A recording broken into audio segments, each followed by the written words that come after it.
unusual visitor to the system today. It's not so much that it's unusual that it would visit, but more it's unusual of where it's set up home. This bucket, got a drain in the center of it. Essentially this bucket's working as a standpipe to keep the gravel from around it getting into that drain.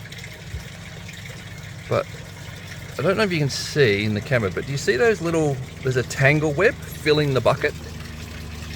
Now move it backwards and forwards, you can see bits of the web, hopefully there. There we go, there's got lots of it obvious there.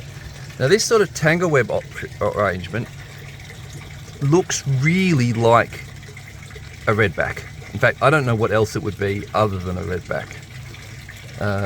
Not that redbacks are the only spiders in Australia that build tangle webs, but they're pretty much the only ones around here. Certainly that looks like this.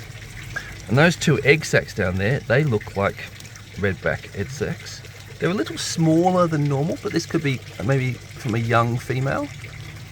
But what's really odd is that normally redbacks like really, really dry environments.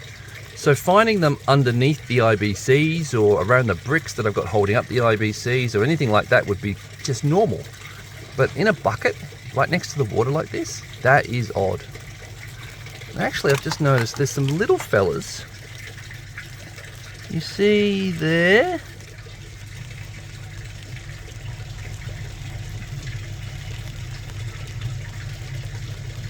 Now, if that's a redback, that would be a male, because the males are tiny, but it's an odd colour, so maybe this isn't a different type of spider.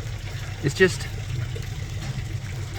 I don't want to put my hands in there to get those rocks out. What I might do is come out here at night and see if I can catch her outside of her little refuge there. That's a plan, let's do that. So I just had an idea, is that if I increase the flow into this tub, the water level will rise.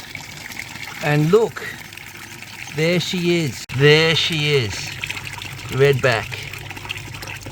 Doesn't look happy with getting flooded. So, confirmed. My web recognition skills are spot on. And there's something to be mindful of. Dangerous lady in the neighbourhood.